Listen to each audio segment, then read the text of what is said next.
ಶ್ರೀ ಗಣಪತಿ ಶಾರದಾ ಗುರುಭ್ಯೋ ನಮಃ. ಓಂ ನಮಃ ಶಿವಾಯ. ಶ್ರೋತೃಗಳಿಗೆ ಪುರಾತನರು ಅಥವಾ ನಾಯನಾರರು ಎಂದೇ ಪ್ರಸಿದ್ಧರಾದ ಶಿವಭಕ್ತರ ಶಿವಶರಣರ ಕಥಾಸರಣಿಯಲ್ಲಿ ಕಲಿಕಾಮದೇವರು ಎಂಬ ಶಿವಭಕ್ತರ ಕಥೆಗೆ ಸ್ವಾಗತ. ತಿರುನಲ್ಲೂರು ಪಟ್ಟಣವು ಶಿವಭಕ್ತರ ತವರು ಮನೆಯಾಗಿತ್ತು. ಆ ನಗರವನ್ನು ಪರಿಪಾಲಿಸುವ ದೊರೆ ಕಲಿಕಾಮನಂತೂ ತುಂಬಾ ಶಿವಭಕ್ತ. ಶಿವಾರ್ಚನೆಗೈಯದವರನ್ನು ದುರ್ಮಾರ್ಗಿಗಳನ್ನು ಶಿಕ್ಷಿಸುವುದರಲ್ಲಿ ಕಲಿಕಾಮನದು ಎತ್ತಿದ ಕೈಯಾಗಿತ್ತು. ಅದರಂತೆ ಗುರುಲಿಂಗ ಜಂಗಮರನ್ನು ಆಧರಿಸಿ ಸತ್ಕರಿಸುವಲ್ಲಿಯೂ ಅವನು ಅಗ್ರಗಣ್ಯನಾಗಿದ್ದನು. ಈ ರೀತಿಯಾಗಿ ರಾಜ್ಯಭಾರ ಮಾಡುತ್ತಿರಲು ತಿರುವಾನೂರಿನಲ್ಲಿಯ ಸೌಂದರ ನಂಬಿ ಎಂಬ ಅವನೀಶನು ತನ್ನಲ್ಲಿಯ ಭಕ್ತಿಯಿಂದ ಈಶ್ವರನನ್ನು ತನ್ನ ದಾಸನನ್ನಾಗಿ ಮಾಡಿಕೊಂಡಿರುವನೆಂಬ ಸಂಗತಿಯನ್ನು ಕೇಳಿ ಇವನಿಗೆ ಕಸಿಬಿಸಿಯಾಯಿತು.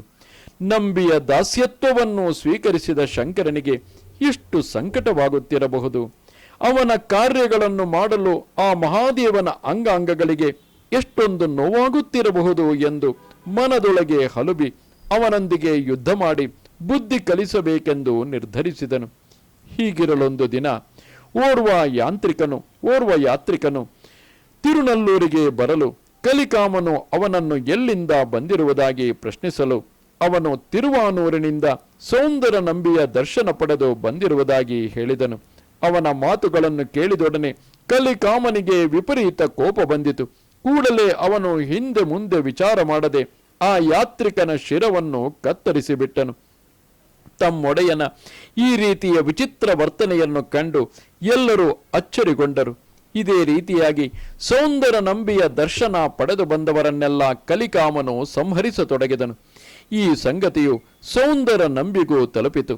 ಆಗ ಅವನು ಕುಪಿತನಾಗಿ ಸೇನೆಯೊಂದಿಗೆ ಬಂದು ಕಲಿಕಾಮನ ನಗರವನ್ನು ಮುತ್ತಿದನು.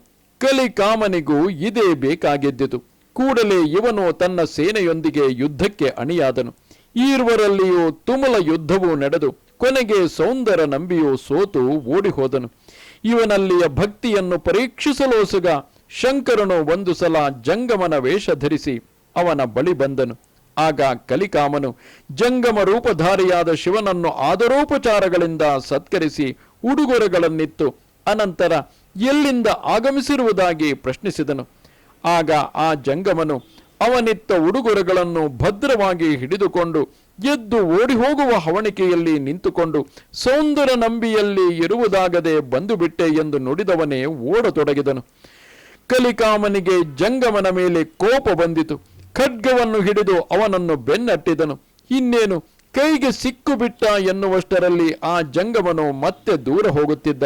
ಈ ರೀತಿಯಾಗಿ ಓಡುತ್ತಿದ್ದ ಆ ಜಂಗಮನು ಸೌಂದರ ನಂಬಿಯ ಸೀಮೆಯೊಳಗೆ ಕಾಲಿರಿಸಲು ಆ ಪಾಪಿಯ ಸೀಮೆಯಲ್ಲಿ ನಾನು ಪಾದವನ್ನು ಇರಿಸಲಾರೆನೆಂದುಕೊಂಡು ಕಲಿಕಾಮನು ತನ್ನ ನಗರಕ್ಕೆ ಮರಳಿದನು. ಯುದ್ಧದಲ್ಲಿ ಕಲಿಕಾಮನಿಂದ ಪರಾಭವ ಹೊಂದಿದ ನಂತರ ಸೌಂದರ ನಂಬಿಯು ಅತ್ಯಂತ ದುಃಖಿತನಾಗಿ ಮಹಾದೇವನಲ್ಲಿ ಮೊರೆಯಿಟ್ಟನು. ಆಗ ಭಕ್ತವತ್ಸಲನಾದ ಶಂಕರನು, ವತ್ಸ, ನೀನು ದುಃಖಿಸಬೇಡ. ಕಲಿಕಾಮನ ಕಾಯಕದ ಅರಿವು ನಿನಗಿಲ್ಲ. ಅದಕ್ಕೆಂದೇ ನೀನು ಈ ರೀತಿಯಾಗಿ ದುಃಖಿಸುತ್ತಿರುವೆ. ಅವನಲ್ಲಿಯ ಭಕ್ತಿ ಯಾವ ರೀತಿಯಿಂದ ಇದೆ ಎಂಬುದನ್ನು ನೀನೇ ಕಣ್ಣಿಂದ ನೋಡುವೆಯಂತೆ. ನನ್ನ ಜೊತೆಗೆ ನಡೆ ಎಂದು ಅವನೊಂದಿಗೆ ವೇಷಮರೆಸಿಕೊಂಡು ಕಲಿಕಾಮನ ನಗರಕ್ಕೆ ತೆರಳಿದರು. ಕಲಿಕಾಮನನ್ನು ಭೆಟ್ಟಿಯಾಗುವ ಮುನ್ನ ಅವನಿಗೆ ತಡೆಯಲಾಗದ ಹೊಟ್ಟೆ ನೋವು ಬರುವಂತೆ ಮಾಡಿದನು. ತನ್ನ ಉದರದಲ್ಲಿ ಅತೀವ ವೇದನೆಯಾಗುತ್ತಿದ್ದರೂ ಅದನ್ನು ಲಕ್ಷ್ಯಕ್ಕೆ ತಾರದೆ ಬಾಗಿಲಿಗೆ ಬಂದ ಜಂಗಮರನ್ನು ಕಲಿಕಾಮನು ಆದರದಿಂದ ಸತ್ಕರಿಸಿ ಉಪಚರಿಸಿ ಅವರ ಪಾದೋದಕಗಳನ್ನು ಸ್ವೀಕರಿಸಿದ ನಂತರ ಅವನು ವಾಡಿಕೆಯಂತೆ ಎಲ್ಲಿಂದ ಬಂದಿರುವುದಾಗಿ ಪ್ರಶ್ನಿಸಿದನು. ಆಗ ಜಂಗಮ ರೂಪಿಯಾದ ಶಿವನು, ಅಯ್ಯ ಕಲಿಕಾಮನೆ, ಈತನೇ ಸೌಂದರ ನಂಬಿಯು, ಈತನ ನಗರದಿಂದಲೇ ಬಂದಿದ್ದೇವೆ ಎನ್ನಲು ಕಲಿಕಾಮನು ಅತ್ಯಂತ ಕುಪಿತನಾಗಿ ಖಡ್ಗವನ್ನು ಓರೆಯಿಂದ ಹಿರಿದು ನಂಬಿಯ ಶಿರವನ್ನು ಕತ್ತರಿಸಲು ಮುಂದುವರಿದನು. ಅವನಲ್ಲಿಯ ಭಕ್ತಿಗೆ ಮೆಚ್ಚಿದ ಶಂಕರನು ತನ್ನ ನಿಜರೂಪವನ್ನು ತೋರಿಸಲು ಕಲಿಕಾಮನು ತನ್ನನ್ನು ಕ್ಷಮಿಸಬೇಕೆಂದು ಈಶ್ವರನ ಪಾದಕ್ಕೆರಗಿದನು. ಆಗ ಶಂಕರನು, ವತ್ಸ, ನಿನ್ನಂತೆಯೇ ಸೌಂದರ ನಂಬಿಯು ನನ್ನ ಭಕ್ತನ ಮನೆಯಲ್ಲಿ ಆಳಾಗಿರಲು ನನಗೇನೂ ನೋವಾಗುವುದಿಲ್ಲ. ಆ ಚಿಂತೆಯನ್ನು ನೀನು ಬಿಡು. ನಾನು ಜಗದೊಡೆಯನಾಗಿದ್ದರೂ ಭಕ್ತರ ದಾಸನಾಗಿದ್ದೇನೆ ಎಂದು ಹೇಳಿ ಅವನನ್ನು ಕೈಲಾಸಕ್ಕೆ ಕರೆದೊಯ್ದು ಗಣ ಪದವಿಯನ್ನು ದಯಪಾಲಿಸಿದರು. ಶಿವನ ಮೆಲ್ಲಡಿ ನೋಯಲವನಿಯೊಳು ನಡೆಸುತ್ತಿರೆ ತವೆ ಮುಳಿದು ನಂಬಿಯೊಳು ಸಂದ ಕಲಿಕಾಮನ ವಿರತಂ ಲೇಸು ಗೊಡಲೆನಗೆ. ಇದು ಶ್ರೀ ನಿಜಗುಣ ಶಿವಯೋಗಿಗಳ ವಚನವಾಗಿದೆ. ಹಾಗೂ ಈವರೆಗೆ ನೀವು ಕೇಳಿದ ಕಥೆಯು ಕಲಿಕಾಮನೆಂಬ ಶಿವಭಕ್ತನ ಕಥೆಯಾಗಿದೆ. ನಮಸ್ತೆ ಶಾರದೆ ದೇವಿ ಕಾಶ್ಮೀರ ಪುರವಾಸಿನಿ ತ್ವಾಮಹಂ ಪ್ರಾರ್ಥೆಯೇ ನಿತ್ಯಂ ವಿದ್ಯಾದಾನಂಚ ದೇಹಿಮೆ. ನಮಸ್ಕಾರ.